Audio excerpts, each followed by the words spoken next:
I obviously have, faith that guides me, political philosophy that guides me, but what it guides me more now than 10 years ago before we had kids is the fact that I'm a dad of a 6, a 5, and a 3-year-old. And I see what's happening around this country where there's really an all-out assault on parents' rights, all-out assault on the family, and I know we cannot be successful as a country if we don't recognize the fundamental right that parents have to direct the education and upbringing of their kids. You recognize it in Iowa, we've protected it in Florida, but some of these other states are doing the opposite. In California now, they passed legislation that says, as a parent, if you have a kid, say you have a 10-year-old son, and your son comes to you and says that he thinks he's really a girl, if you don't indulge that, you could lose custody of your kids. So this is what is going on, and you see it in the schools where they're trying to do indoctrination. That is not the purpose of our school system. We want education. We don't want indoctrination in the schools. Florida, we put our money where our mouth is. We not only have a Parents' Bill of Rights, we eliminated critical race theory in our K-12 schools. We're not teaching kids to hate this country or to hate each other. We also excluded and prohibited the imposition of transgender ideology in our school system. It is wrong to tell a first-grade student that they may have been born in the wrong body or that their gender is a choice. Parents do not want that. It's inappropriate. First of all, it's not true, and it's not something that has a place in the school. Yet you see that happening across the country. In Florida, we said it's not going to happen in Florida, so we did a bill called the Parents' Rights in Education, and the parents in Florida, regardless of political, they were really supportive of it. I mean, we want to focus on the basics, and I want my kids to focus on the basics. I don't want them being told that they can change their gender. It's just fundamentally wrong.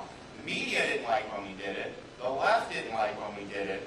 There's also a company that you may have heard of based in part in Central Florida named Disney that didn't like what we were doing. But throughout most of Florida's recent history, or all of Florida's recent history, Disney basically called the shots. I mean, they're the most powerful company in the state. If they wanted something done, it usually got done. If they wanted something stopped, it usually got stopped. And too many Republicans in our party throughout many, many decades have always bent the knee to big corporations and sometimes don't do what's right. Well, that's not me. So when they were coming after me, I said, you know what? I took an oath to support and defend our state's constitution and the people of Florida. I did not agree to subcontract out my leadership to a woke corporation based in Burbank, California. So we're doing what's right.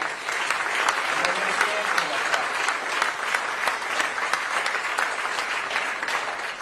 We also understood that so we have 6, 5, and 3. My oldest is a 6-year-old daughter, 5-year-old son, 3-year-old daughter. And, they all like different activities. They're all very good in sports. And my girl should have the same opportunity to compete with fairness and integrity that my son does. And that's why we enacted protections for women's athletics in the state of Florida. We're not allowing them to jam males into female sports. You have the right to compete on a level playing field. We also protected the girls' bathrooms and the locker rooms. I was at the Faith event yesterday in DC. I had a swimmer come up to me. She actually competed against the Penn swimmer, the tall, had been on the men's team for 3 years and then switches to the women's team and wins the national women's championship. What a fraud! Give me a break. But she said that. That swimmer was in their locker room with them, and it was uncomfortable. So she had to go in like a utility closet to change because she wanted to be, and I totally understand that. So in Florida, we protected those safe spaces. I think that that's a no-brainer to have to do, and it's sad that we have to do this, but we did. We have prohibited this gruesome practice of doing puberty blockers and sex change operations on minors. It is wrong. It is mutilation, and it has no place in a free and just society. And in Florida,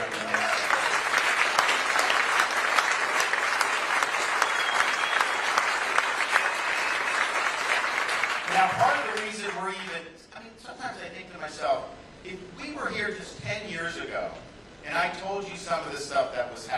probably wouldn't believe that this was going to happen.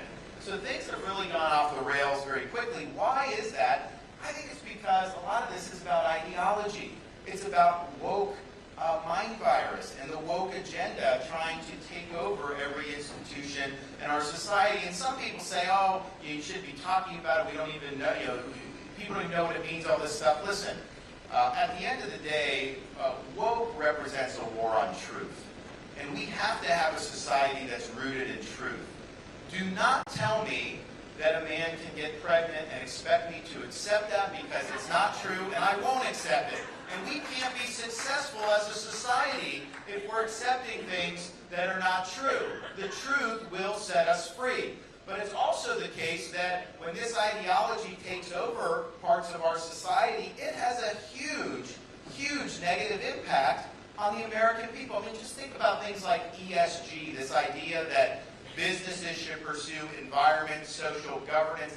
All it is, that's just a facade to justify major corporations departing from their core business mission to try to pursue a left-wing agenda. Maybe that's against firearms, maybe that's against energy production, you name it, but they're trying to change our society, and they're doing it in a way that's going to make our country poor and less free as a result. When it overtakes education, you get indoctrination in the schools, and our kids end up dumber as a result. When it overtakes criminal justice, why do you have all these cities decaying? San Francisco, Los Angeles, Chicago, Baltimore, Philadelphia.